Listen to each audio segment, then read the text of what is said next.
Welcome to the 2 Ds and an F podcast with your hosts, Jay and Mikey. We're recording. Was that a metronome? That was. We're doing this whole thing in time, right? At yeah. 120 beats per minute.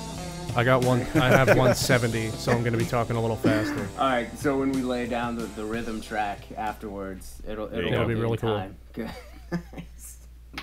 Awesome, man. So what have you been up to? Yeah, a lot of recording, as you can tell by the constant metronomes going in the background. Yeah. Yeah. Recording via on the internet, like online across. No, not waves, so or? much. Just kind of these days, more for just for songwriting, just to do it. Not even just by yourself. By myself. Yeah. And it's been... Yeah, I do that a lot. I'm in my office, like if I'm not at work in my office next door, I'm in here just writing and just sitting here. Yeah, I do it just kind of for the sake of writing. At this point, there's no other real expectation, which is kind of cool.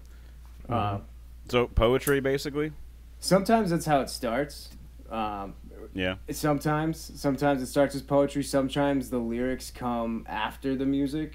But in most... What's your motivation? Yeah, in most cases it is poetry, and it's something it'll just pop into my head. And it could be a random thing. It could be, weeds growing out of the cracks in the sidewalk, where it's just all of a sudden I see that and I'm like, oh, that's pretty cool. Why are there weeds growing in the sidewalk? Or it could be something much more meaningful and much more deeper, like whatever, romance and love and all that kind of good stuff too. So it comes from all different directions.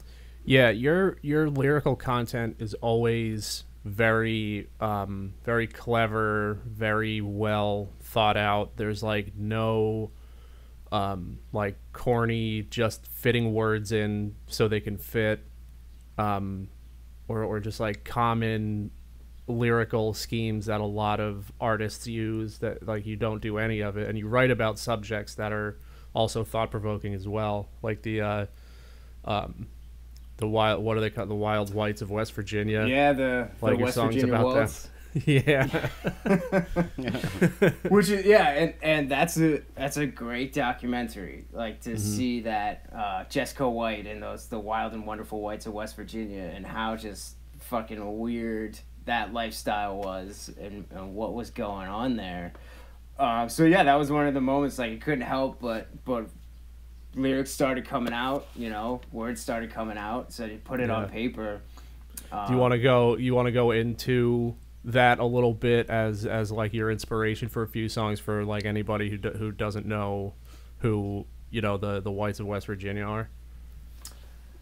I could a little bit. I don't know how much detail I can go into, how much I necessarily remember about the documentary, other than watching the documentary thinking, wow, this family is nuts. Specifically 𝐋𝐢𝐧𝐤𝐬.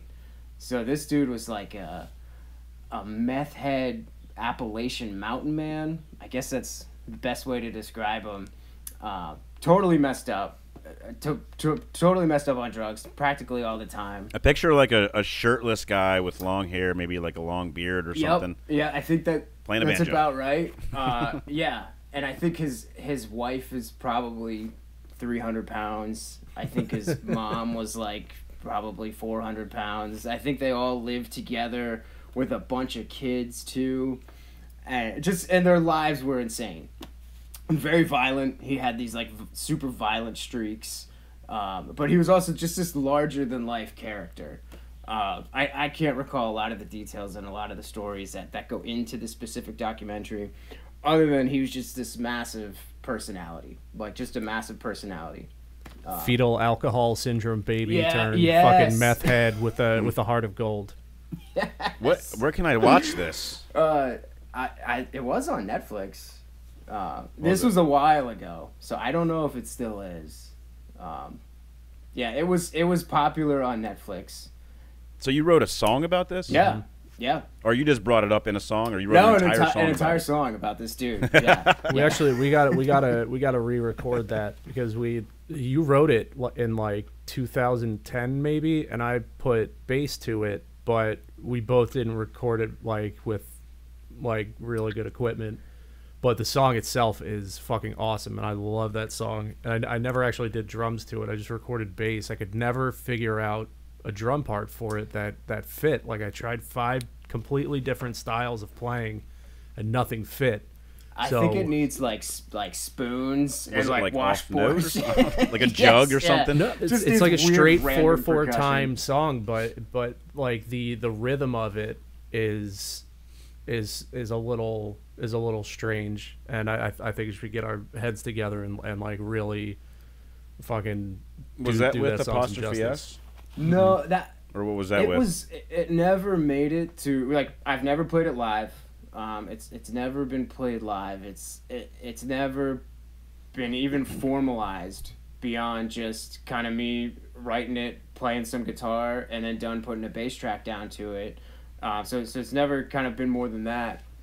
It's never an apostrophe S song. It was never a No Bone song. Just kind of out there, as are probably hundreds of other songs that I have kind of floating around. But that's definitely one that ideally, like, bring it back in, polish it up, finish it off.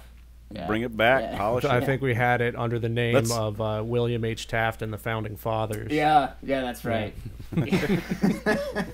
There's actually, now that I think about it, I put a video together for it of random fucking funny clips that I grabbed off of, I don't even remember where, but I put it all together to the song. It might be on YouTube, I'm not sure. I have it somewhere. I remember you did that to a couple songs. One of them was also the Loose Lip Brontosaurus. Yeah. I'll put them up on YouTube, and I'll provide the links to the songs themselves. There you go. Nice. Put them in the like the intro and the outro, if you can. If you can find them. Yeah, I can probably find them somewhere. Well, yeah, because those are kind of pretty shitty quality recordings that I was just doing, messing around. But the best part is the videos that you find. It's just a stream of ridiculous shit going on in these videos. It's just like a bunch of GIF files that I put together and mashed together in like Windows Movie Maker 2, I think. Yeah, there's some good ones on there. Yeah. Oh my god. But I got to call you out a little bit, because a couple months ago you're like, I want to write a song a week, and then and send them to you, and then you did for like, I don't know, 4 or 5 weeks, and then you fell off a little bit. What's going on with that? Yeah, I have more. It was more than 4 or 5. I think it was like 8, because I have them right here. But yeah, it's been at least 4 weeks probably since I've done that. That's hard though, like writing like conceptually and then laying down like even a rough version of a song every week that's really, really fucking hard. Well, that's why I did it. Yeah, that's hard. Yeah, especially with kids. Yeah, well, yeah, just to find the time to do it, and you know, that's one thing. The other thing is like finding that whatever I want to write about, like what is it gonna be? What is gonna be inspiring enough to write lyrics and there's a song? There's probably so many distractions in your life right now with everything, family, work, stuff like that it just takes it out of your head kind of. They say that if you're working on something and you get distracted, it takes your brain, I think it's 25 to 30 minutes to get back into what you were working on, to get back to where it was. So yeah, I mean, that's hard, and you got family and all that. It is. Well, there's this kind of along those lines, I think it's called it's like the Pomodoro method for focusing and for working and for productivity. It's something like that. I don't know if I'm saying it correctly, but it's you break up your time into like 25-minute chunks.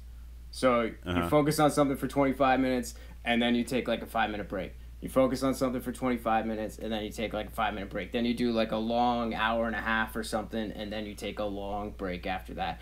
So it's like you're kind of training your mind a little bit maybe to deal with those distractions and kind of start where you left off, I guess. It's almost allowing time for those distractions, because they're gonna happen. Like there's no way. Like, I work from home now. There's no way I could get down in my basement office that I have here, and from 9 to 5 be productive all day and like focus on some shit and lock in for 8 hours and get it all done. Like, I can't do that. Maybe there are some people that are focused enough that they can get in the zone for that long, but I know I'm going to get distracted. So, like, I'll give myself that time to get distracted. I can't focus on anything for too long. Like, for example, at this very moment, since you said the word pomodoro, I've been trying to I've been trying to come up with a marinara sauce joke. Pomodoro sauce. It's out there somewhere. And I can't put one together, but that's fine. Hanging on a pomodoro. Yeah.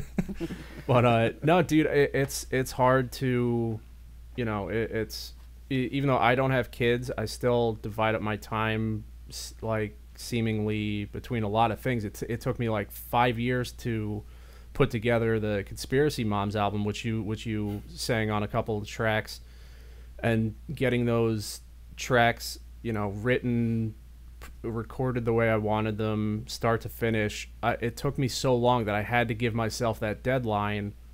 Like, okay, whatever is done at that point is finished, and that's it. I can't keep fucking toiling over these songs. You don't. And I have I have like 15 more songs that I still just tinker with and all this. I can put out another album if I just give myself a deadline, but I gotta have more vocals because I just write shit. You even said you're a bit of a and, perfectionist, so it's like, that could get in the way of some things. So you kind of like you said, you got to give yourself that deadline. Be like, I need to, and I'm a procrastinator, so even if I gave myself a deadline, I would still wait till the last minute to get it done. You know what I mean? And then it might be good, it might not because I rushed it or something. You know, but so I gave up. Yeah. That was the easiest road out. No, I still have instruments and shit, but I never play. Don't give one up. Reason Just because come of the back kid. to it. Yeah, but just come back to it. Well, yeah, maybe down the road. And plus, you know, I have all these instruments for my son too. You know, so if he loves music, and hopefully he gets into it. I hope he gets into it, and you know, play. Here they are. Jam out. Yeah, you know, that's kind of how like songwriting was, because I had always played and was playing with Dunn or playing with other groups over the years. So it was never that I stopped playing music, but I definitely stopped writing music. So yeah, I kind of had to force myself, which is why Mike was saying like I like challenged myself to write one song a week, just for fuck's sake, why not? So I was able to do it, you know, or at least it got me started doing it for a number of weeks in a row. So to kick it back into it. So if you have those instruments that are still there, like, who knows? One day you might be like, now's the time. Like, maybe you don't want to do it right now, you got things going on or whatever, but who knows? In 2 years, you're like, this is it. Now, I kept those around for a reason. Yeah. See, I mean, it'll be more like 6 years, or 10 years, but it'll be like pulling out that. Remember that Yamaha keyboard where it was like you hit the thing, it was like doot doot doot doot doot. It would be like my Roland keyboard will be like pulling out one of those in the future. It's got the magic finger keys, so you hit one, and then it plays the whole scale for you. Yeah. It's like a violin that doesn't sound like a violin. Well, that was what Apostrophe S's was built on. One of those keyboards. For real. It was me playing and writing these ridiculous songs. And Roland or a Yamaha? I think it was a Yamaha. And okay. And Mookie would like, I'd say like, hit this key, and I'd color it with a blue pencil or whatever, or put a sticker on it, and all the keys were labeled with the stickers of the notes. It'd be like, hit this one and then hit that one. So none of the songs could have more than like 2 or 3 chord changes, so he could keep up with the one finger on the one key at the time. There was one time that he would like, I don't know, I guess he pretended to do a solo, and it was like wild. It might have been at like Italiano Delight or some shit. I don't even know. Or no, it was at Mac Pub, I think maybe. He pretended for maybe a Christmas show or something. Yeah. Yeah, because like it was like the keys, and he was like standing up and like one-handing it, and it must have been like a recording or something. No, because he got good at those magic finger chords where all you have to do is hit one key and then it plays. So he did do it for real. He was really doing it, but it was all like a built-in sound to the keyboard. So it's like arpeggios or scales or whatever that it just automatically did it, and then he perfected the wave, that little dial where you could push it up, and then you could push it down. It was like a knob, so it made it like a wave sound. Yeah. So he was doing that all the time. So he got really good at like finding the quirks on the keyboards, all the cheat codes on those Roland keyboards. So I hope he listens to this. yeah. Maybe. I don't know if he listens or not, but we gotta make him listen. Yeah, because it was good. We're talking about him. We gotta. He was the master at that those keyboards. shitty Roland amp that has been like a staple in your guys' production. Like, I remember the last time we were playing together over at Ronnie's house. It turned into us playing like a couple of songs and then just sitting around making fun of that amplifier, and we came up with some name for it. I was fucking rolling on the ground, fucking laughing, dude. It was so goddamn funny. I can't remember what it was though. I can't remember either, but we have a collection, like a tower of just shitty amps that we've had over the years that just stay with us. Taking care of our equipment was never a priority at all. After the shows, Robbie Beitler would literally just like dump his drum set in a corner. It's just a heap in the corner of our like mud room. Yeah. Not even into the house, not even into the basement to like set it up. No cases. Just a pile. It looked like trash. Like a pile in the corner of a room. And that would be the end of the show. But that Roland amp, we bought, like, Ronnie Beitler, he was playing bass at the time, bought that amp from Kutztown University, because he, like, worked there or something, and the speaker was blown. Mm-hmm. So we had to buy a new speaker. We couldn't, like, nobody had a ton of money, so we couldn't buy amps, but we could buy a speaker. So all we needed to do was get a speaker in there.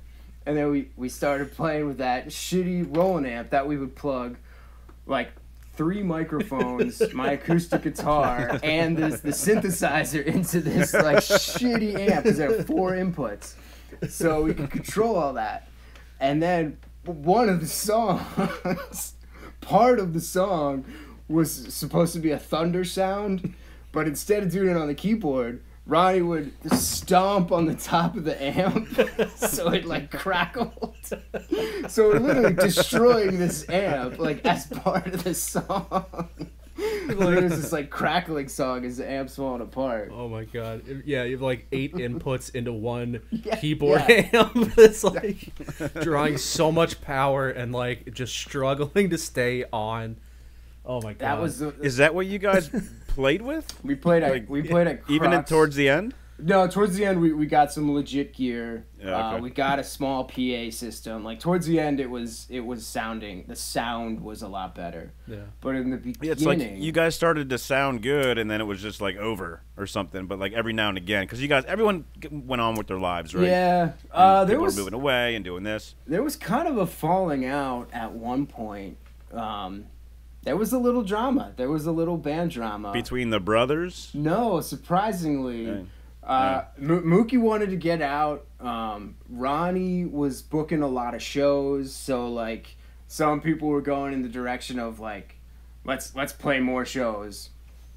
And Mookie kind of wanted to get out. He was done playing. I guess he had his reasons, and he was ready to go. So then it became, and we did it as a 4-piece for a while. We did it without the keyboard, and then Josh Rowland on guitar would try to make up for it by just making crazy ass guitar sounds. So his guitar playing got really wild. That worked for a while too. But yeah, then eventually just did kind of fizzle out. Yeah. And then I think that was around the time we became No Bones, just you, me, and Josh, and writing just fucking dark, nautically themed, like. It was super punk, man. I liked it, man. I liked it. Josh, he sang on that a little bit, right? Because he's got that like punk voice. You know what I mean? He's got or not punk, but I don't even know what I'm thinking of, like grunge punk something. Yeah, it's it's very hard to understand what he's saying when he's singing. It's kind of a grunge mumble. Yeah, it's like that super fucking surfy kind of.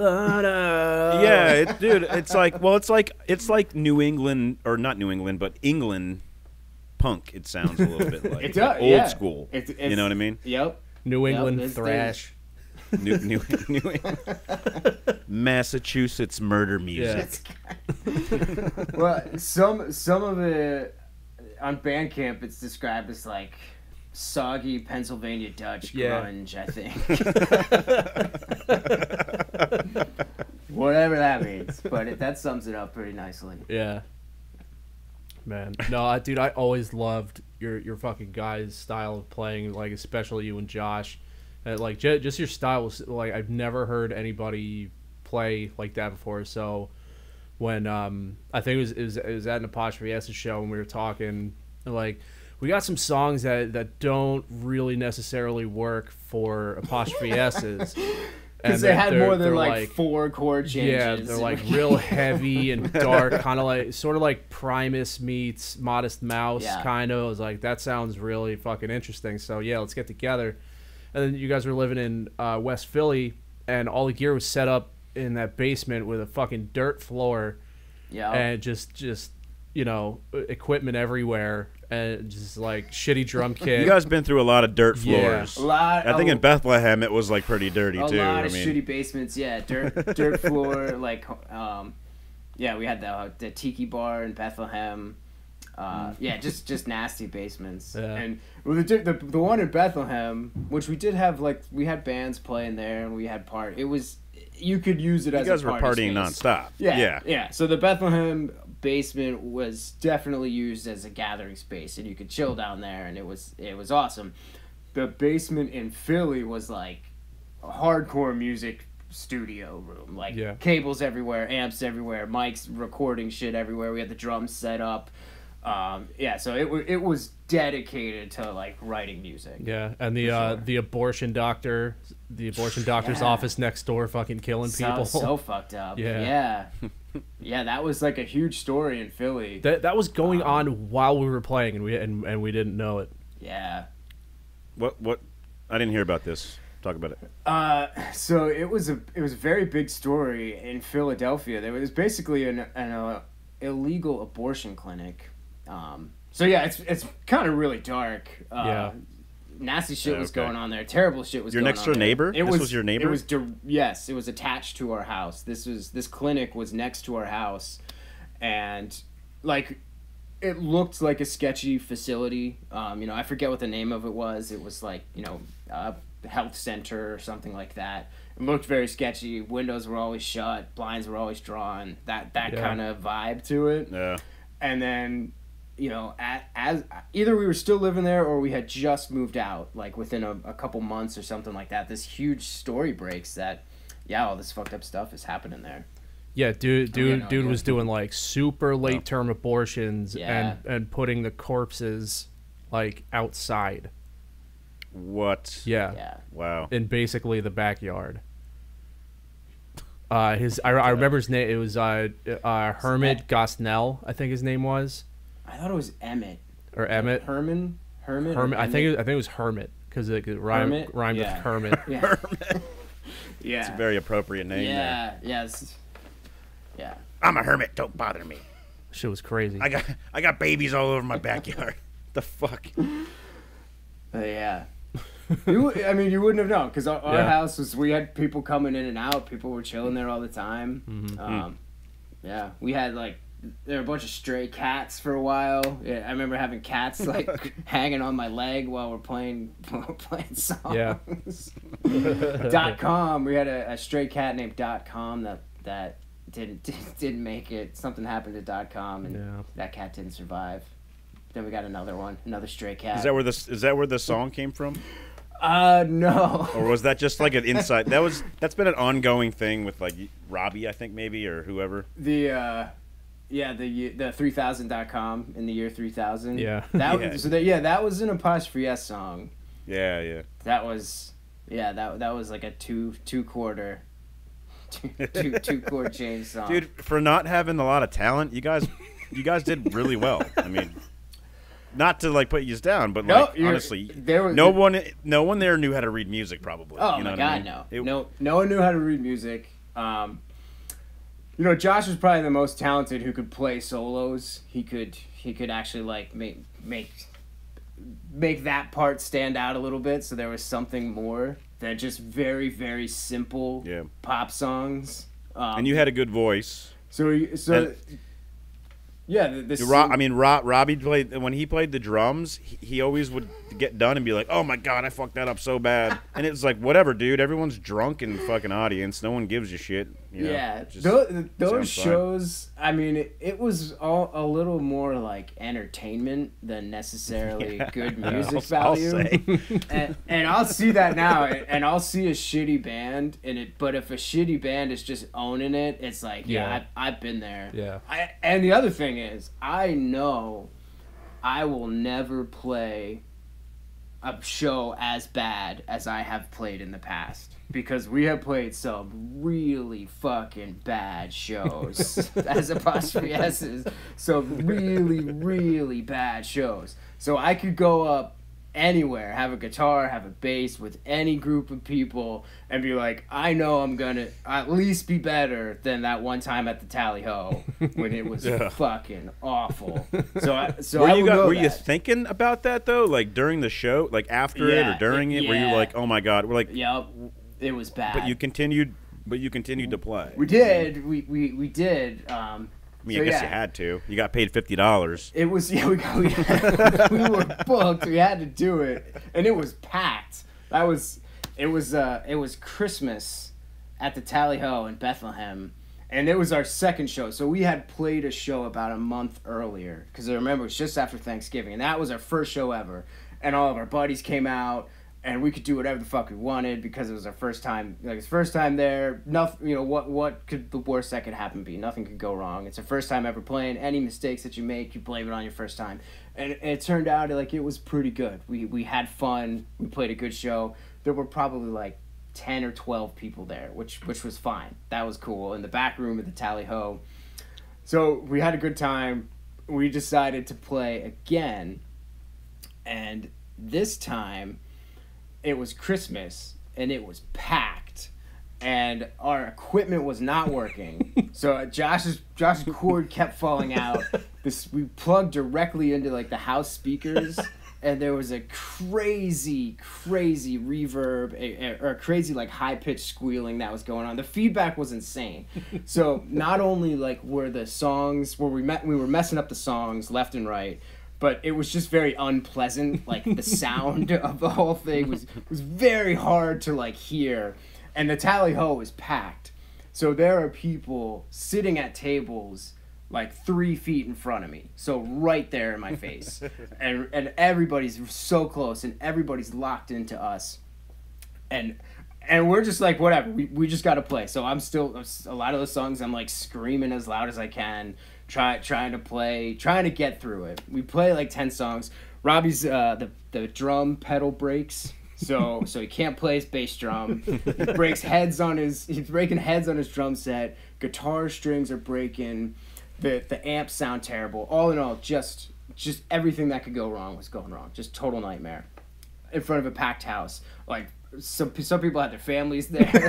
Again, I'll bring up Mookie again because it's ridiculous. Mookie's ex-girlfriend was there, and she dumped him that night because it was it was so fucking bad. So that, which ended up, suck, Mookie. I'm leaving. Which ended up, it worked out great for him, so it's all right in the long run.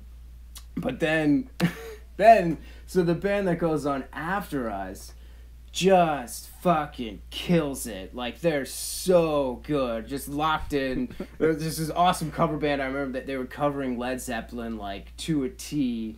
The lead singer was nailing Led Zeppelin vocals. Like, they were just so good. So, like, we see that afterwards, and it's just, like, so demoralizing.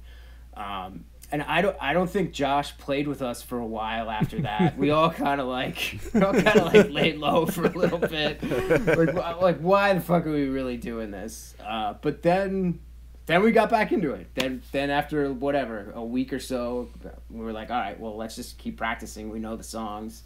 So we practiced a little bit more, and then eventually started to play again, and it got like the songs were good enough that it was enjoyable to listen to, and there was still that entertainment factor of like, shit, something's probably gonna go wrong, a string's probably gonna break, they're probably gonna mess up a bunch, and it'll probably be kind of funny to watch these guys try to scrounge together some music, and it was all original music. We played very few covers, so it was cool that people appreciated it. That's what I liked. Yeah, that's what I liked most about you. Yeah.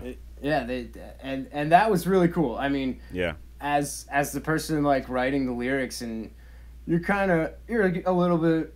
It got to be a little bit vulnerable when you write a song, and like I write songs that are meaningful to me. Otherwise, like, what's the point? So yeah. I'm throwing this stuff out there, and it was cool that like people were receptive to it. I very much appreciated that. I thought that was awesome. So that was motivation for me to keep doing it. Yeah, I mean, you guys had some big crowds, really big crowds. Almost, it was impressive, and it was all original music. That was another thing. Like, it's easy to be a cover band and draw those big crowds because, like, you're in kind of a cover band now, right? Yeah, correct. So it's like your crowds are a little bigger, and they are, yeah. So you're right. It's very different. The cover band, and we just kind of know this going into it. We're not like, people aren't going out necessarily to see the band. When it's a cover band, the band is kind of background music. It's background music, yeah. That's fine, right? Well, yeah. So fucking Tally Ho in Bethlehem. I have a fucking horror story about it was apostrophe S's, the apostrophe S's, and then the Rollers at the time, the second lineup, which was me, Smoker, and Goody, and you guys went on first, and then we were about to play. I think we were going on next, and Scumbag runs up on stage to announce to everybody that he's just been informed that he has AIDS.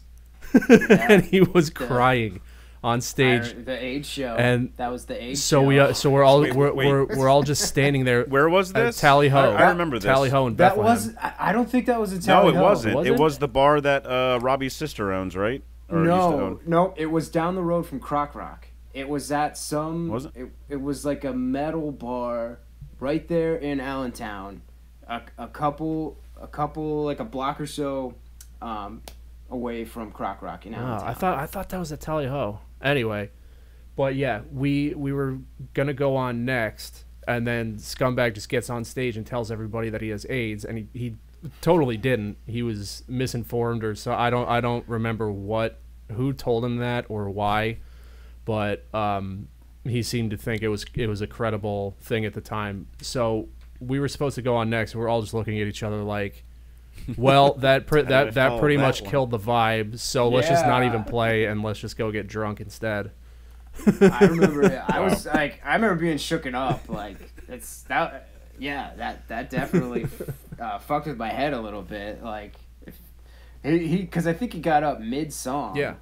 Like, mid-song, took the microphone, and it was just like, I have AIDS. He's like, everybody stop. It's like, everybody stop. Yeah. I gotta tell everybody something. Fucking AIDS. Keep it to yourself, scumbag. Yeah, and it was not in like a joking way. Like, he was very serious about it. Yeah, he was dead serious. Yeah. Yeah, that was fucking nuts. But yeah, that was the AIDS show. I'll always remember that one. AIDS show. The false positive AIDS show. Yeah, luckily it was okay. Yeah. And he did not have AIDS. Yeah. When you were I don't know, what would you say like the prime of it all was? You know what I mean? What was it, during apostrophe S, or was it during No Bones, or? That's a good question. I would think there were like two different peaks for each of those bands. and that happened independently. Because the apostrophe S is probably was in its prime when I was living in Bethlehem. Again, and we were all kind of living in the same place, and we were playing all all the time, like hyper local shows. So all those bars on the south side of Bethlehem, and then every once in a while, Croc's Pub, which would be like everybody that we knew from Trexlertown, Emmaus, and Macungie, and all that kind of stuff. Mac Pub shows. Yeah, those are big shows. Those are big. I remember those being crowded. Yeah. When you were playing those, and you kind of were at your what you would think your prime would be, what was going through your head as far as the future? Were you thinking this could go somewhere, or were you just thinking Never. like this is a party band and we're just having fun? Never. I have never thought of music as like a full-time like you didn't want to career. collect a big pay. Yeah, okay, all right, No. that's fair enough. Never. It's always been like this is fun to do.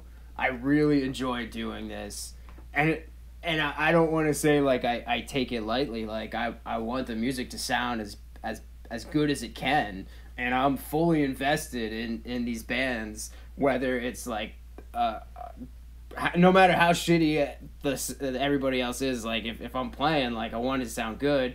Or if we're playing and everybody's super talented, like I'm equally invested, and so, but it's never been like I've never wanted to make it anything more than me just enjoying it and trying to make good music. That was the thing with Bones, is out of any band I've ever played with you and Josh, there was not ever any fucking drama. Ever. We never had any infighting in the band. We never even really had any disagreements. We just showed up and fucking played. We all liked every song we played. Yeah. We had fun doing it, and there was never any fucking drama, which I fucking loved, because the Rollers was nothing but fucking drama. It was fun. It was a lot of fun, but it was destructive, self-destructive, like violent drama. Yeah. Well, was there a goal in the Rollers to make it like to get so I mean that when you have that in mind, like I imagine that's gonna lead to drama, and people are gonna be set in their ways. And when I was in Krill's too at the same time. I was in 3 bands at the same time, and that Krill's was a lot more orchestrated and everything written by Willie, and then he just told. Like we all had our like little creative spins on things and all that, but for the most part, he was the brain center of the band, and we just kind of did what he wrote. And you were in Krill's for a while. You were the first bass player, and it was a lot more uniform and organized, and it was kind of a pain in the ass sometimes, but we made really good songs. Yeah, no doubt, and that helped me a lot, that experience, because Krill's was the first time I could be like, I'm not writing any of these songs. I don't have necessarily a vision of how it's gonna sound. We each had a little bit of autonomy if we wanted to make our parts sound a certain way, but for the most part, that Willie was running that show. So we just showed up and played the songs that he had already written. But he was organized. He was very much organized, and that was probably the first person that was like a musician and organized that I had played with. Like, all right, people take this stuff kind of seriously sometimes. That's good to see. Yeah. Because we had an hour. Like, we would rent that practice space, and we would have 1 hour. So in 1 hour, we'd have to play as much as we could. So there was not like, we weren't shooting the shit between songs that much. We weren't really like talking about what we could do differently, or hey, we should try this. We were playing a set list, basically. Just played the set list as fast as we could. Yeah, there was like no wasting time. If someone didn't know one of their parts, like, dude, really fucking come on, man. We don't get to practice again for like another 2 fucking weeks, and we have like 3 shows coming up. What the fuck? Yeah. Because there were a couple times, a few of those songs had a couple bass riffs that were not solos, but like a couple bass riffs where the bass was the only one playing for like a measure or something, a very short time, and I fucked that up a couple times, but nobody else did. So it would just be like dead silence for a measure, and then everybody would come back right in time, like, oh shit, I was supposed to do something there, but everybody else was good enough that they just rolled right along with it. So and coming from the apostrophe S's, where I was like kind of telling everybody what to do to stay on the same page to move things along. So it was really different. Yeah, and I wanted you in that band because you know when we were putting that band together, and we had a couple different guitarists starting out and keys. I'm like, dude, we need to get this fucking cat Billy. I play with him in this fucking dark, grungy fucking pirate band, and I have so much goddamn from New England. I have so much goddamn fun in this band. I want to bring him into the fold because he can actually fucking play really well. And yeah, dude, we had a really good time in that fucking band. Yeah, that was cool because that definitely challenged me to be on that level. Because it's one thing to like to write songs and to be able to kind of orchestrate that or whatever to get people playing these very simple songs the way I have them written in my head, which is also a very simple format. But then when like there's other people that are right on point with when the songs are more complex and you're gonna be counting down the parts and people know when you fuck up, like it was a challenge for sure. Dude, I even brought Josh in on the rollers for a couple of shows, which his style, you know, Smoker was like, dude, I love Josh, I love his playing, like it was so much fun watching him, but I don't think his style fits with this band. I'm like, dude, trust me. So we booked a show in AC, and it was probably one of the coolest shows we've ever played, and we left a bunch of equipment there by accident. We destroyed the fucking venue. Smoker fell and split his fucking chin open, was bleeding everywhere, and we had a blast. And anytime I've played with either of you guys, it's a fucking blast. I love it.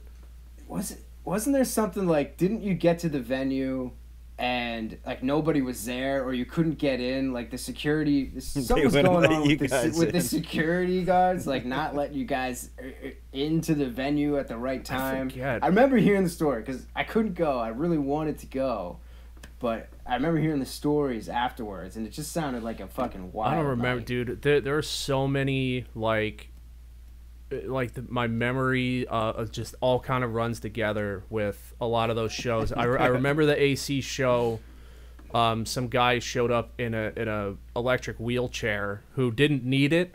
Like he got up out of his chair and walked into the bar, and you know I don't know what he needed it for, but we took it when we were standing outside smoking. We fucking took it. And I used to have video of Smoker in the fucking wheelchair, just full speed, going like down the street, around the block. Like, dude, we took it out for like half an hour, 45 minutes, brought it back, and the dude didn't even notice it was fucking gone. Like just drunk driving a wheelchair around fucking the main strip of AC. Wow. It was fucking great. Did it have like the oxygen tank on it? No, like little tube you gotta blow into.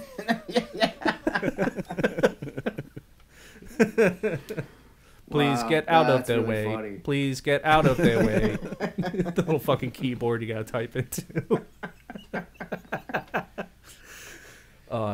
That would be epic to heist Stephen Hawking's wheelchair. You can pull that shit off. You can do anything. Oh my god. Yeah, dude. Like between those three bands and all the shows we played, like with Bones, we went on a fucking hot streak of shows. Like we booked, like as soon as we had like 7 or 8 songs down solid, we just booked shows, and we played like 2 shows a week for like 3 months, and then that was it. Yeah, it was a hot like summer probably. I don't know, maybe it seemed like a little longer than that, and maybe that's just because we played so many shows. But that was that other peak. So Jay, you asked like what was the pinnacle? Like the S's was definitely when we were doing those local shows in Bethlehem, and then Bones, we had a run of like playing a ton of shows after we perfected, not even perfected, after we were comfortable with like a set, like our 10-song set. We were like, all right, let's go out and book as many shows as we can. So we were playing in all those shitty bars in Philly, in Fishtown. Fire, M Room, fucking North Star Bar. I mean, do you think it would have went a little different if you had a manager that was booking you or trying to go for bigger places? You know, I mean, were you guys doing most of the booking yourselves, or did you have someone booking? Yeah. All of it. Yeah, so that's hard. You know, writing songs, playing songs, and booking. That you gotta have someone that's doing all that shit You're right. for you. Booking shows can be a bitch. Like you email people constantly. You're calling people constantly. Negotiate. Maybe they're. Yeah. I mean, in Philly, it wasn't so much negotiations. It was just more like trying to get in, and then you'd get in into Fire on like they book you on like a Wednesday or a Tuesday or whatever. Or it could be a random weekday, and then you wouldn't know when you were playing. So it would be live music from 10 to 2. All the bands have to be there at 9:30, and once you get there, then you find out when you're playing. If you're playing at 10, 11, 12, or 1. But you have no fucking clue until you get there at 9:30 that night. So, and then you try to get people to come, and they're like, what time? Like, I don't know, like maybe 10, maybe 1. just be ready. Dude, our first show at the Fire, I remember, was fucking wild. We had a pit. We had a fucking pit in the Fire. We did. That was fucking great, man. I was so hyped after that show. I thought like, dude, we got to keep pressing this because we can really fucking bust out in the scene in Philly, and we just kept playing show after show after fucking show. Yeah, some of those shows are really good. Remember, speaking of the Fire, when 𝐋𝐢𝐧𝐤𝐬 played a show and we were his backing band. Yeah, we did that there and at Italiano Delight in Emmaus. We did it with at the worst Italiano fucking Delight acoustics too. ever. Dude, the whole place is made of fucking marble and glass.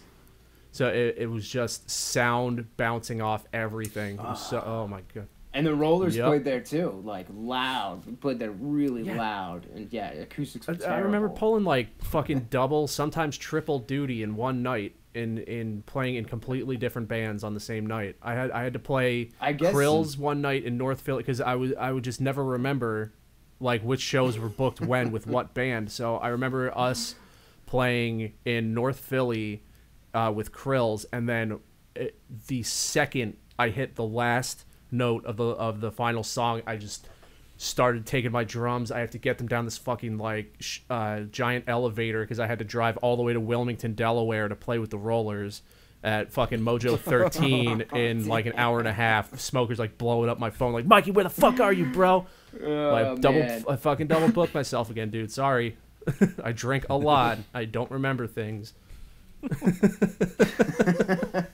I'm drunk right now driving down 95 full speed just so we can play in front of like 15 people.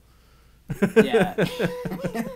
that's just what it's just like way too much stress for not nearly enough like but I mean, but you gotta start somewhere. It's not like you just start off being a fucking rock star, you know. You gotta pay your dues, right? Yeah, you go through the motions. So much fun though. Yeah. So much fucking fun. And that's how you get noticed, by getting on stage and playing these shitty little fucking bars, and then you work your way up to a decent bar, and then you work your way up to a bigger stage, you know? It's like, well, you mentioned North Star. Like, I always thought North Star was like the crown jewel of the shitty bars of Philadelphia. So if you were playing there, then it was decent, and people went to it. It organically brought in a crowd, so you knew you were gonna be playing in front of like at least 25 people, which is pretty good, because sometimes it'd be like 5 people. So North Star, you knew there was going to be a crowd that was just there to chill, and then other bands would probably bring other people and stuff like that. I mean, I think I was there one time, and I think it was like a Halloween or something like that, and there was there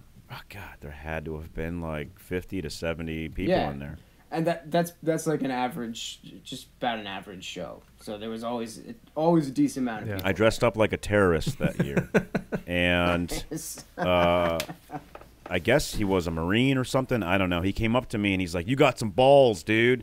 And then Peter like backed me up, little Peter, like fucking. He's like, "No, he's cool. He was in the military." It's like, so that justifies me for fucking growing a beard and wearing a turban.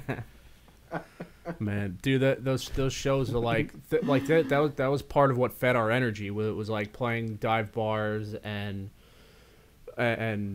places like that were like small and intimate. So it was so much louder, like really good energy. You could see people reacting to your music, and that just feeds even more.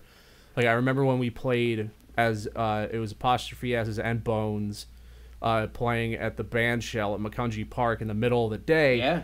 And like we played well enough, I guess. I don't even really remember, but the energy just wasn't there because it's like this wide open, nice looking park. Everybody like sitting in benches in front of the band shell. We're just kind of like, all right, it's so bright out. It's the middle of the day. It's just kind of weird. Yeah. Outside acoustics. Well, in that whole event, that was like a fundraiser event. I remember like Lindsay, my wife, put that together. It was like a whole thing, and it was really cool that we got to play. But that was not the environment or the crowd for No Bones music. Like No Bones music is in like a small, dank, smelly dive bar in West Philly or Fishtown or something like that. That's where it does. Because the New Connection played, I think either before or after us, and that was like the perfect fucking venue for them. It sounded so good. Yeah. But yeah, that didn't really translate with our music because our music is fucking grungy, dirty, dark, fucking Well, and it was nice because a lot of those bars in Philly, you didn't have to bring the back line. Like I never had to bring my bass amp. We never had to bring a PA for vocals or anything. And even drums, half the time there was one band provided the drum set.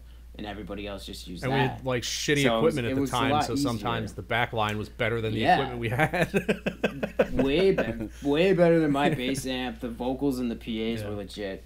So we're used to that. And then remember, you booked us a show at some like Italian restaurant, and we did not have microphones, we did not have like a PA. Oh yeah. So we show up at this place without anything, fully instrumental set. So not on purpose. So we're like, well, fuck it, we're here. We'll play everything instrumental. That was no singing. That was some Italian restaurant that had like sort of a stage upstairs. It was in I think it was in like Berwyn or Gladwin. It was like on the way to on the West main line, Chester, like right before you get into West Philly. Yeah. So it was like real, like, fucking upscale assholes have to listen to this fucking just. That's weird because you guys did Italiano Delight in Emmaus too, so it's like you guys were all about the Italian restaurants. That's where if you want to find a pasta for yes or no bones, you'll find them at Italiano. The Pomodoro tour. Check your local Italian restaurant. we play exclusively upscale to mid-scale Italian restaurants. Just to get off subject a little bit, but still on the subject of music. What is that Italian restaurant in Philly where they sing? It's like Italian opera. Is it Victor's or Victorino's or something like that? You ever hear of that? No idea. I don't know. You never heard? It's like I don't know about that one. Yeah. All right. No. Yeah. I mean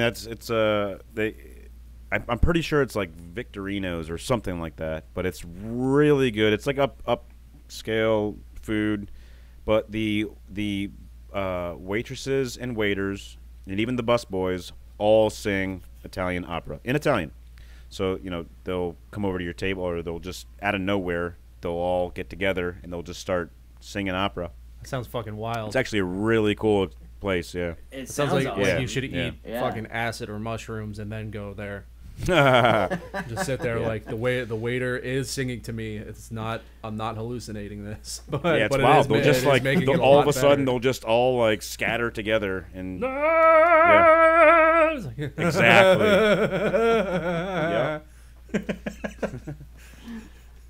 Oh Christ. Yeah, so I don't know. I don't know what they get paid, but if you work there, you got to sing, I guess. I guess you have to like audition / regular interview.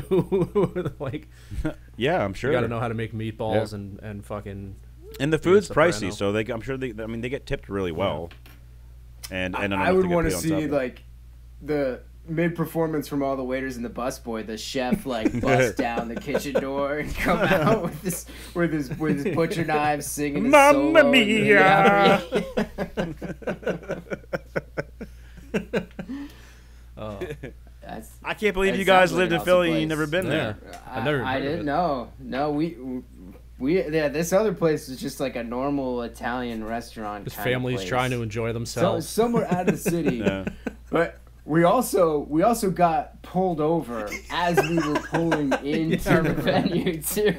So as we pull up, the cops pull up right behind us. Sirens going, lights flashing. I don't know, we got a ticket for something, like, as we arrive at this, pretty classy Italian restaurant. Oh, shit, man. All the families are looking out the window at you guys. Ladies and gentlemen, tonight's entertainment. Check, please. Shit. Yeah.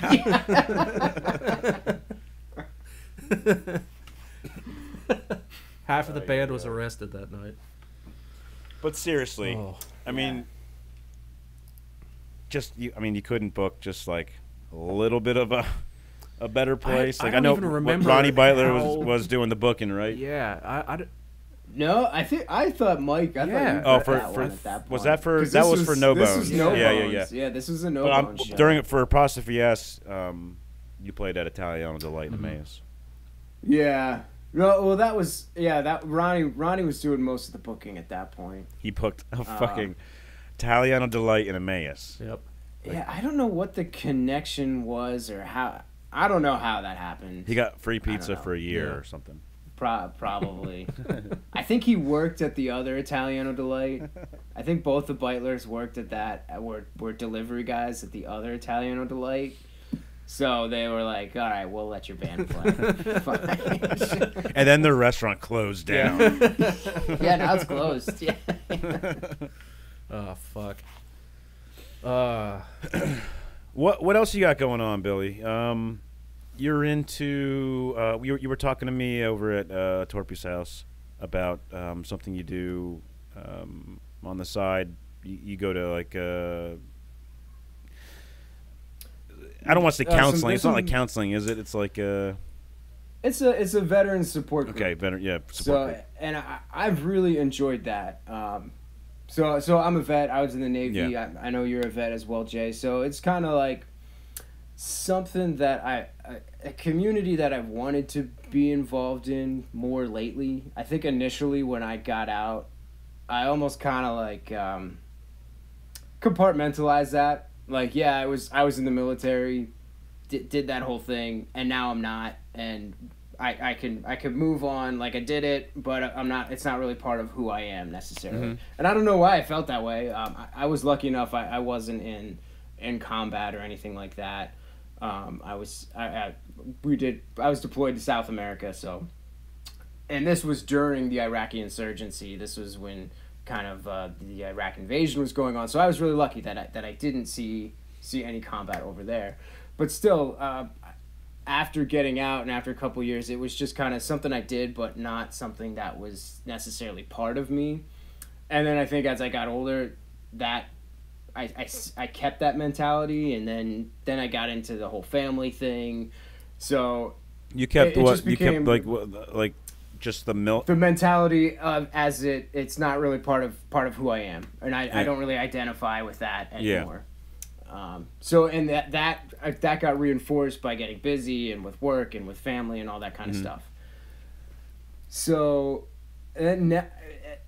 I don't know exactly what made me change my mind, but what made me think that I am a veteran, and I did do that, and there are tens of thousands of people that are similar, and that some people are really struggling. Yeah. If it's with PTSD, mental health, moral injuries, other stuff that they had gone through.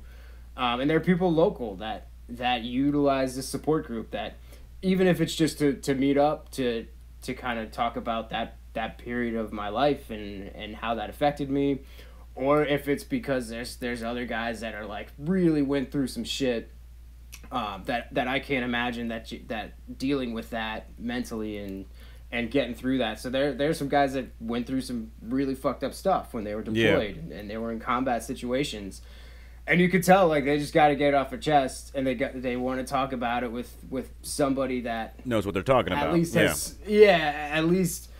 Even if I didn't go through that, like I can relate a little bit more. Like you could relate a little bit more than perhaps somebody that never had a military experience. Right. So you're just an ear that maybe knows what they're going through. So it is. Yeah. Yep. It's exactly. So it's just a support group that does that. And then it's also in any form of recovery. So if you're a veteran that struggled with any type of addiction or any type of recovery, so mental health problems or addiction, alcohol, drug, whatever it might be, like it's just a support group. So I found it really rewarding to be a part of, and it's been pretty cool. The organization is called Battleborn, so I'm not affiliated with them individually. I just go. I don't necessarily I don't work for them. I don't speak for them. They're a great group that does a lot of tremendous local stuff. I just really enjoy that kind of network. Yeah. That support. Yeah, absolutely. Yeah, that's definitely a good thing. Yeah, where's it located? They meet up a couple places. There's a meetup in Allentown, on 9th Street. It's called Change on 9th, and then they meet up in Easton as well. So there's kind of alternating weekends. Okay. You can meet up. You can go to the Easton one. You can go to the Allentown one. Yeah. So they have a couple of those support groups, and then they're always doing like community outreach type stuff. They had a big walk and like a 5K kind of run, and they're very active. Very active. Cool. That's good. That's good to hear. Yeah. So that's a hard thing to go through. It's good to help out for that, for sure. I mean, so are you like you're in there as like basically one of them, or are you like act as like a counselor, or you're just like in there to be an ear to help out, you know? Kind of, yeah. I'm not a counselor. Okay. I'm not a therapist. So they're actual therapists, or there you can get therapy. That's not part of the group. Okay. But there are trained counselors that do run it. Yeah, I'm more just to kind of have that group, have that network. I think it's very beneficial. Yeah. I know other people think it's beneficial, so it's cool to be a part of. I also started at my job, so I work for it's a large company. There's over like 2,000 employees, and we recently started our HR department started employee resource groups. So I don't know if you've heard of employee resource groups.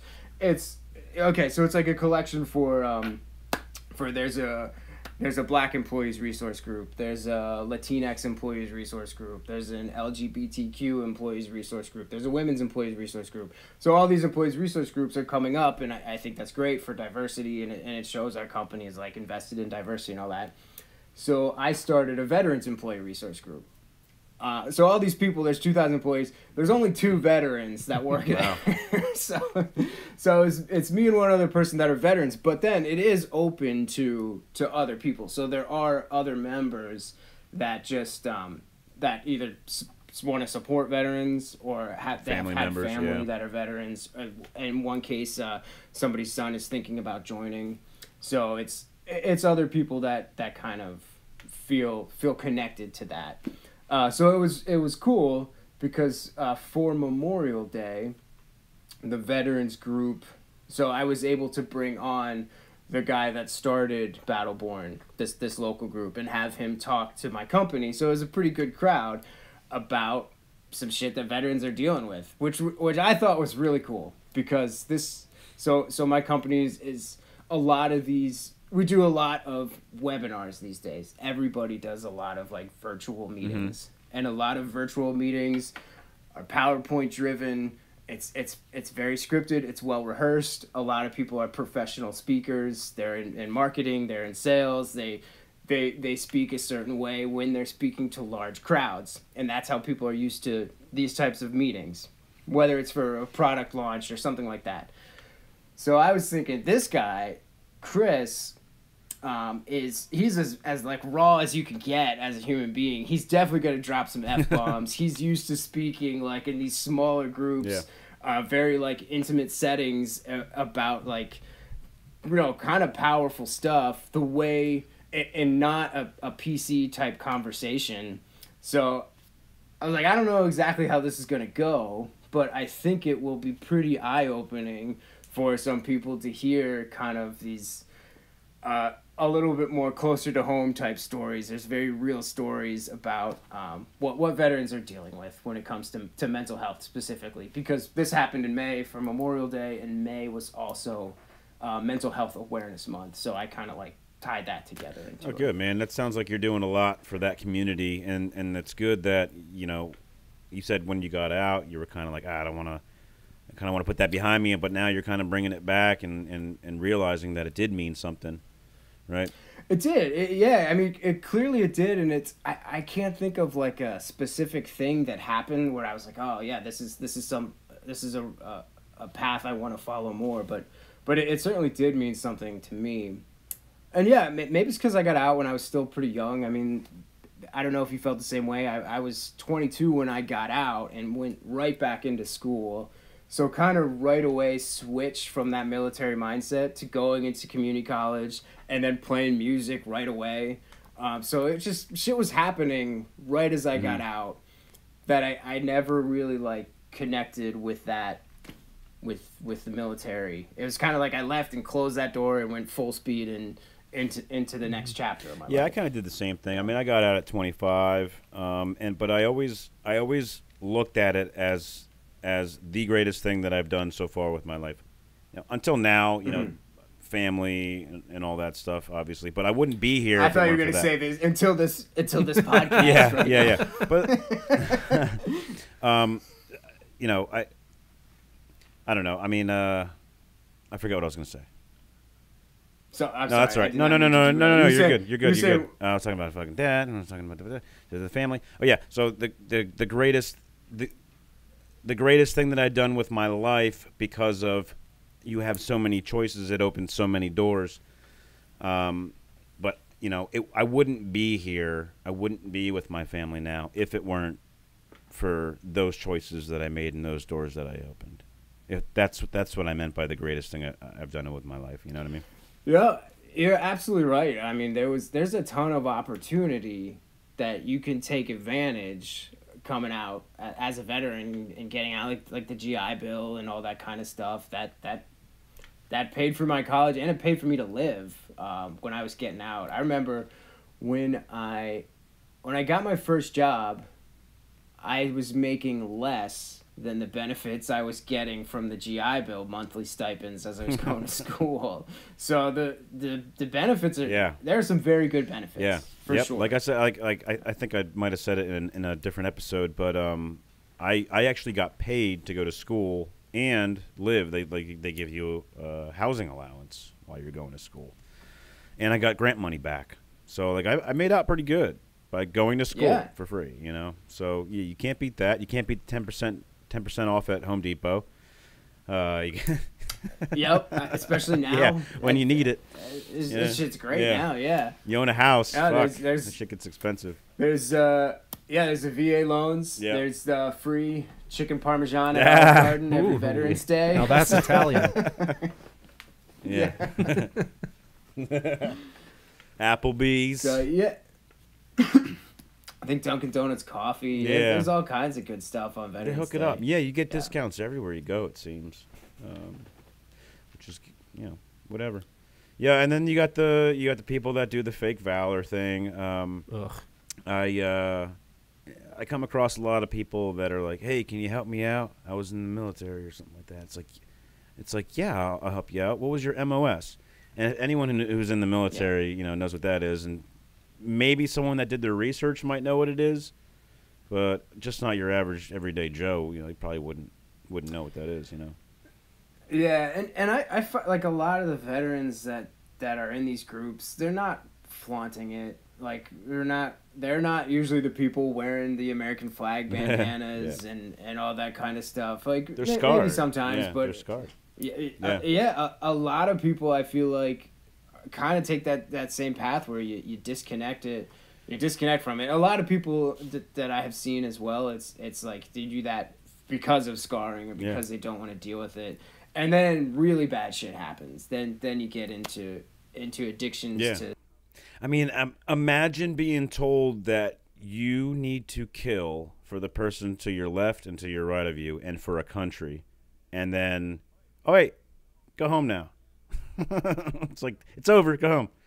I've watched Fuck you. I've watched a lot of those fake valor videos, and you know, I for the most part, from what I gather, a lot of those guys who try to pass themselves off as like, you know, active or former military definitely have some kind of, you know, serious mental issue, or you know, one of their siblings, or like they need a hug or their brother, you know? or father were in the military and they died, Yeah, and they that have too. to find some kind of way to hang on to it and like represent, like show that they love them and want to represent them, and then they have some guy come up to them those aren't at the the people mall that are going. to be like, what's your MOS? Where the fuck were you stationed? All that, like, why is your shit all fucked up? Why is that upside down?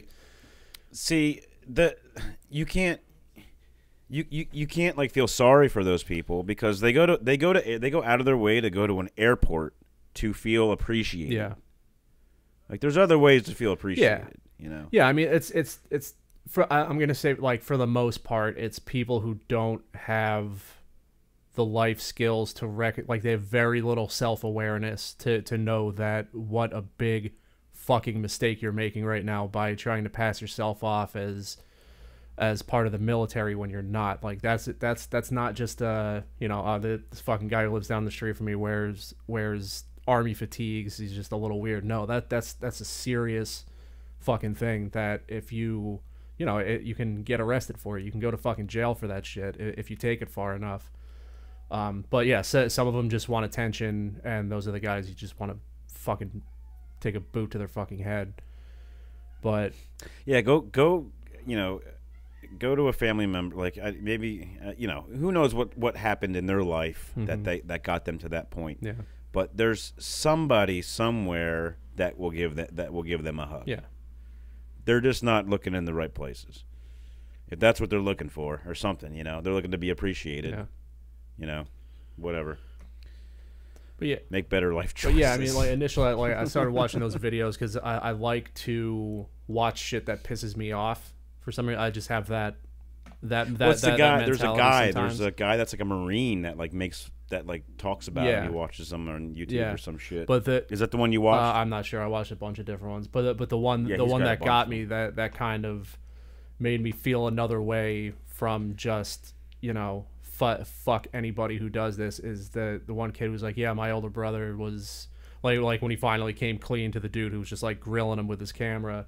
He's like, yeah, my older brother served. This was his uniform. He was killed in action. Really? Did he really though? He's could he have been lying about that too? No, he did, because the guy who was fucking with him actually like did his due diligence in finding out if this guy was lying to him. But it's just sad seeing something like that, and I was kind of like, I mean, maybe there's some cases like that are kind of sad, but like, don't do that. Like, don't do this shit again. Like, don't wear that outside. Don't do that. That's not a healthy way to fucking cope with the loss. It's not even like it's not even like a big. It's not a big thing. Like, if you want, why don't you just put an earpiece on and say you're an FBI agent? You know what I mean? Or like, you know, why would you go? Why are you going for like military where it's like easy to just like anyone can get in? Just get in. Well, there's the dudes who watching videos on you know, fake police officers who like deck their fucking cars out like with illegal lights, and they wind up getting pulled over by state troopers, and their shit almost looks, you know, it shit looks passable. But then Peter pulled over a couple people in his Prelude. What county are you with? He had that like his speaker like that projected out of his car. I don't know if he had the lights or anything, but he definitely had the speaker. No lights. I mean, it was a fucking black Honda Civic, so it's like not. It was a Prelude. I thought it was like a neon green Prelude, or what was that? That was the Del Sol that he had. Yeah. That shit was mad funny. Christ. But yeah, fake valor. Yeah. Bug it. Yeah. But no, what else you got going on, Billy? You know, other than that, that's kind of my life these days. Got the family stuff going on. But what's going on with your cover band? Cover band's playing a lot lately. So we were really getting going, kind of right as like lockdown hit last year. So that kind of derailed a bunch of stuff. But that's when you start. That's when you just started to it's pick just it up when a we little started bit, and then it's just booking like, a lot of boom. shows. Yeah. So that was an interesting how we all met. We really all met through our kids at like preschool basically. Our kids went to the same school, and then another guy knew the guitar player knew the drummer through his kids through some kind of play group. I knew the guitar player through my kids, and then the other guitar player I knew through my wife and his wife were friends, so we kind of knew them. So and we all had young kids that were the same age, so we all kind of we're like, oh, we like playing music. We didn't have other things going on at the time, so like this could be cool to like just get together and play and see what happens. So we did that a couple times. We're like, oh shit, this sounds pretty good. And we kind of did it regularly, and then we were at the point where like, yeah, this is legit. Like we sound like a good band. All of us had experience. We'd all had played shows in some capacity, one way or another, from very different backgrounds. It was like the one guy plays acoustic guitar. He's very much like a folky kind of singer songwriter type guy. The lead guitarist is really like Slash, like Guns N' Roses, brings that to it. The drummer is like a solid drummer that can play kind of any genre. You know, I brought a little bit more of like a punk kind of vibe to it.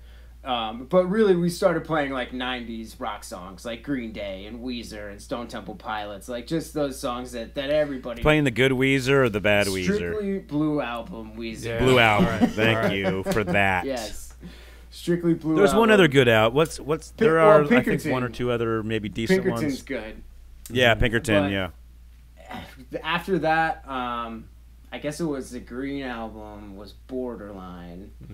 Yeah, that's when it started going. Green Album had like Maladroit or something Maladroit like that. had a Dope Nose on it. Yeah, I love that okay. fucking song. I love that song. And then, I don't know which came first. I don't know if Maladroit came first or the Green Album came first, but Green Album. And then obviously a little bit of Dookie from Green Day, maybe. Yes. Well, Brain Stew. Is Brain Stew from? Brain is that Stew? Dookie or is that Insomniac? I think that's on Insomniac. Yeah. I don't know. I don't remember. That's what got me, dude. They got me into guitar. That and like I think Collective Soul or some shit like that. But like Green Day, I think is like what I was like. That guitar, that's what I got. Like that fucking see that blue guitar back there. Only his is green, right? Or was green or whatever. Yeah, all that same with me. It was Everclear. I loved Everclear. Yeah, Everclear. And Weezer, Nirvana, all that kind of stuff. Like, just playing Nirvana, power chords. Like, if you could play power chords, you could play just about anything. Yeah, Bleach was probably one of the best albums ever. Yes. Billy, I got to bring From you Nirvana. as a side note. I got to bring you as my +1 to my company's big fucking gala function this year because Everclear is playing it. What? Oh, what? Yeah. Wow. Our CEO sent us a video the other day of like, hey, we're all excited for the gala this year and blah blah blah, and we have a special guest of who's playing, and it's like, and it just cuts to the lead singer of Everclear in like a like cameo video style, and he's like, hey guys, can't wait to play your company function, can't wait to bust it out for you guys. You can tell like the second he turned the camera off, he's like, God. Yeah. Wow. But you know what? Everclear is probably making bank playing corporate gigs now. Yeah. I'm sure. I saw them at Croc Rock a couple, I guess it was like, I don't know, 10 years ago. But if they're down to playing like the Croc Rock level kind of venues, they're probably not making that much on their tours these days. Well, I mean, you never know. I mean, dude, like that's... I saw Circus Survive there, and they were really good. Yeah, like that size venue, like the big bar / like medium-sized venues, those are the best ones. Like stadium, especially when the roof is like dripping. yeah. Like stadium shows are really hit and miss depending on where you're standing. Like sound-wise, you can't fucking see you can't see the stage. If you have shitty seats, the sound sucks. It's just not a good experience. But like more intimate setting shows are so much better. Like I would much rather see, like everybody says that they'd want to see the Stones at a fucking dive bar, not in a stadium, because the Stones aren't like it's more personal. Yeah, exactly. Yes, no doubt. From like the audience perspective, for sure. I'm thinking like. But like Floyd, like Pink Floyd or fucking Rammstein, you definitely want to see in a stadium setting because their stage shows are fucked. Yeah, they just had that. They got that show, man. I think they need the room. I think 𝐋𝐤𝐬 played at Croc Rock. Yep, we were talking about that. We were talking about that yesterday at Torpy's house when we saw fucking 𝐋𝐤𝐬 at Croc Rock. Like, how do you fit that fucking band on that stage? Like their helmets, their costumes, and the fucking I don't think they could bring their full stage show in there because you just can't fit it on that stage. I think Greg Marlin was telling me about that, and he was just like there was just blood everywhere. Fucking everywhere. It didn't matter where you were standing, you were fucking soaked in blood. Oh, that was great. That would be an interesting show to see. Yeah. Like the dude whose helmet is just that pair of fucking metal teeth, like his head just took up like a quarter of the fucking stage. That was fantastic. But well, so this cover band now we're kind of in like the microbrewery scene, which is kind of a cool spot to be in as well, because it's mostly people our age, mostly kind of chilling at this point. We're playing like 7 to 10 instead of 10 to 2, which is nice. Yeah, IPAs bring the kids. A lot of people bring their kids, so it's definitely a different vibe. When's your next gig? We have one. Well, we have a gig on Friday at 𝐋𝐢𝐧𝐤𝐬 Community Park. So nice. Oh yeah. Yep. That's more of like. What time? That's a private party. So that's it's private. That's a graduation party. But then after that, we're playing at Allentown Brew Works on the 25th, and Seven Sirens on the 26th. So. Where's Seven Sirens? Is that Seven Sirens is in Bethlehem. Okay. Yeah. Is that a bar or a restaurant? Microbrewery. They're both microbreweries. And like microbreweries and like distilleries that's like a Brewworks sweet spot. Brewworks is a restaurant too, or It no? is, yeah. So you can Okay. They have a full menu. You could bring kids there. You can. Okay. Yeah, I mean, you could sit and eat for sure. You could sit and plenty of people bring their kids there. Yeah. Okay. So yeah, you could do that. Seven Sirens is more of like a microbrewery, like just for drinking in a tap house or pour house or something like that. Tap room, I guess. Yeah, man. So, how much do you know about the old Willows, the barn that's getting turned into?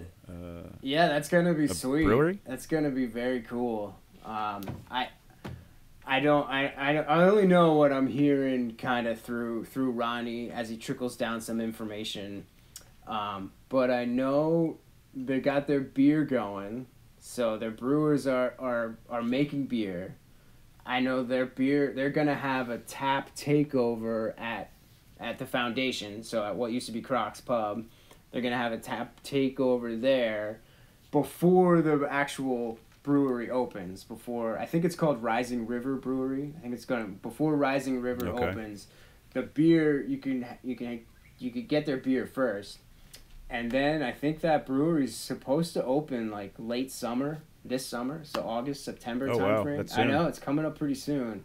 I think it's pretty funny that it's going to be called Rising River Brewery because it is sitting in definition of a dangerous thought flood he would have zone. called it like Das Willows or something like that. He was putting some feelers out for a couple different names, and there were some good ones out there. Das Willows.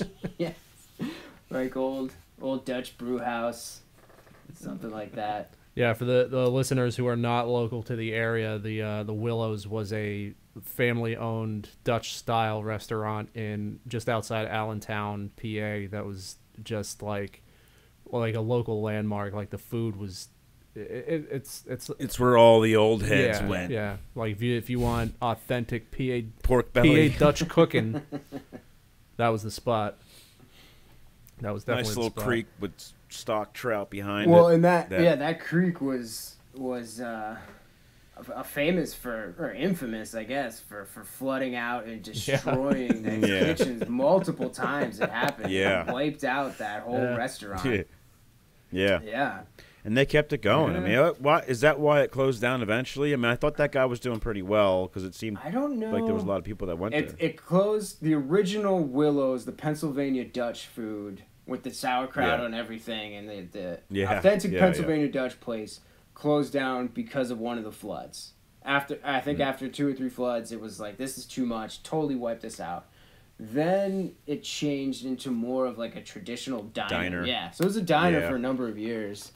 And then I don't know if it was another flood or it might have been the pandemic. I don't know if it was COVID. I think it closed before that. Maybe okay. Wasn't there a fire too?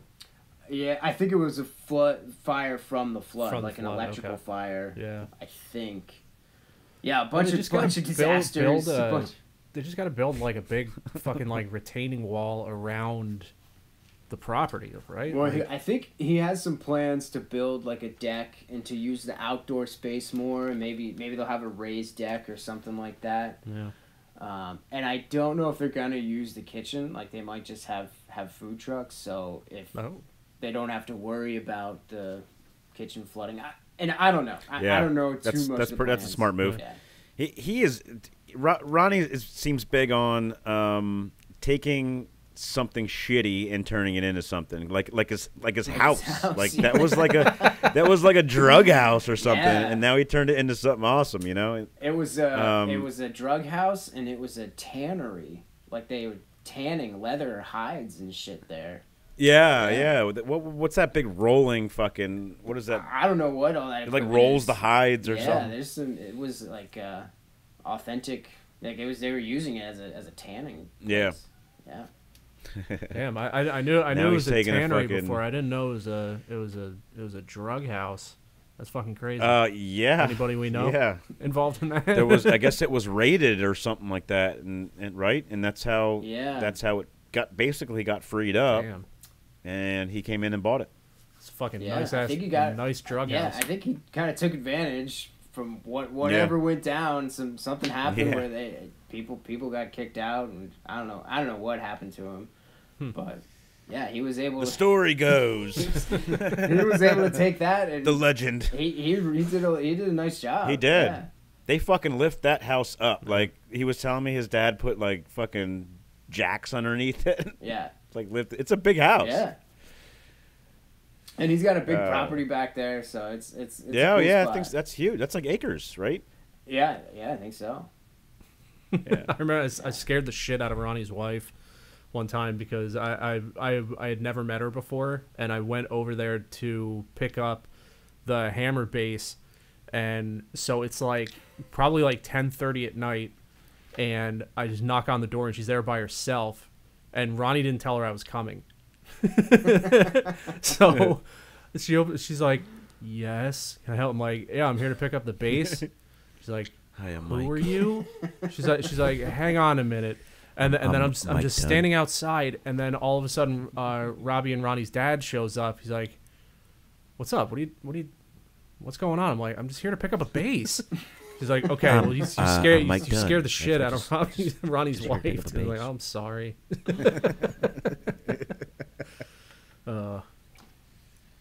No, that's a really fucking cool house though. That was a good. It's good that he snatched that up. So I haven't seen it in a while, but I think he'll do the same thing. I think the restaurant will be pretty cool, and that would be another good microbrewery. There's like 3 of them in Emmaus. There's so many. They're popping up all. It's almost to the point where it's not even like a novelty to drink local beer anymore because it's just. It's so prevalent. All over. It's all over. Yeah. It's like local wineries. I mean, even I think local wineries are more of a novelty than it is breweries. You know what I mean? Like Funk Brewery is in what's that one fucking hamburger place? Red Robin. Oh, it is. They're in Red Robin. Yeah. Well, that's one of the nice things too, because if all these chain restaurants can support local artisans and local brewers and stuff like that, that's great. Like, I'd way rather drink that than drink Miller Lite or Bud Light or something. Like that. Yeah, absolutely. They got a good IPA, citrus IPA. But you know what's fucked up? 𝐋𝐢𝐬𝐵 Funk is their name. I came out with a skating video a long time ago called 𝐋𝐢𝐬𝐵 Funk. Where'd they get that name from? Yeah. That's what I want to know. Yeah, that's you should tell them. You should bring that. Coincident? Bring that video. What's funky about 𝐋𝐢𝐬𝐵? There's nothing funky about 𝐋𝐢𝐬𝐵.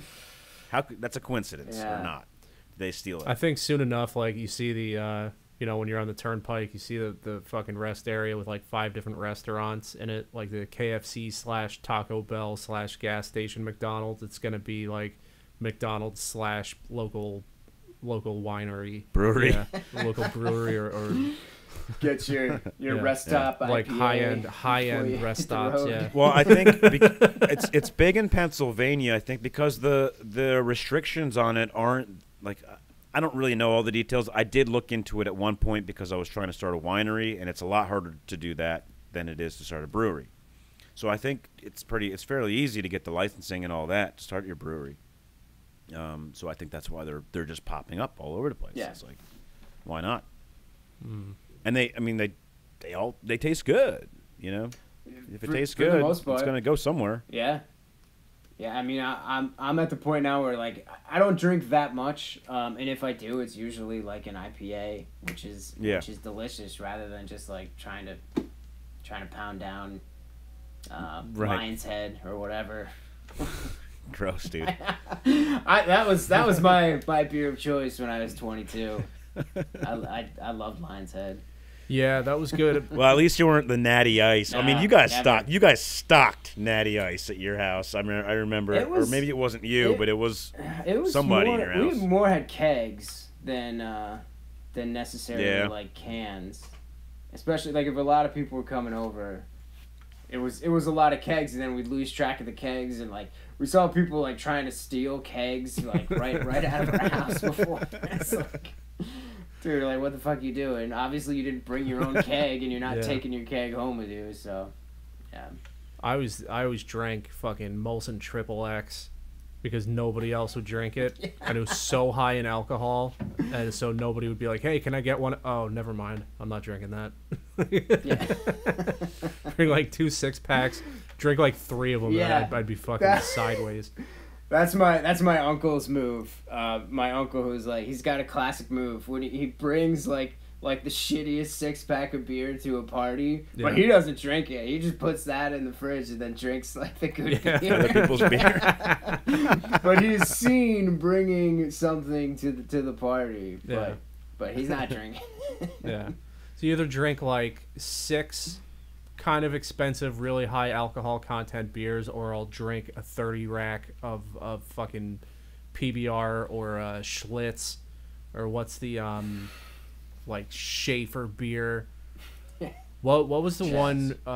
Was it the old man beer? What was it, Schmitz? I think that had like the it was like hunting themed, so it had like on the cans it had like deer and trout and bears on it. Is that Schmitz? Schmitz, I think. Is that and there was Schmitz. It's what men drink. I saved a can on the Appalachian Trail. Absolute worst fucking beer I've ever had, and I saved a can of it, and I don't know where it is. It was called Defender's Choice Lager. Black can with a very poorly drawn soldier running from something with like a big like military style patch as like the main focal point with like a shitty looking soldier like pointing a gun at you. Called fucking Defender's Choice Lager. It was disgusting. It was the shit that they get like out of the bottom of the trap when they made like the leftover shit from Schlitz. That's what those fake Valor guys are drinking. Oh, that's marketed for those guys right there. I don't think they make it they anymore. like actual hops in their beer. No, it's just like that tangy, sweet, carbonated fucking garbage that just makes you sick. Yeah. But I would just drink it purely because it was funny. Like, I didn't It's care like how I would feel. It's just such Always a Sunny in bad- Philadelphia, where they're trying to make their own microbrew, and they're just taking like other beers and pouring it into a trash can. Ugh. That's what you drank, dude. I'll try to Oh, find a man. picture of that beer online. Fucking, if anybody else has ever had the misfortune of drinking Defender's Choice Lager, please email us and share your fucking story of the absolute worst night of your life. 2Ds is part of Might Be News Network. That's mbnnetwork.com. It is also a fucking done sound production. If you would like to tell your story on 2Ds and an F, email us at 2Ds and an F podcast at gmail.com. That's TWODSANDANF podcast at gmail.com. For episode segments, extras, and upcoming guest interviews, check out 2Ds and an F podcast pages on Instagram, Facebook, and TikTok. Full-length episodes are available on YouTube, Spotify, and just about everywhere other podcasts are found. Don't forget to like and subscribe.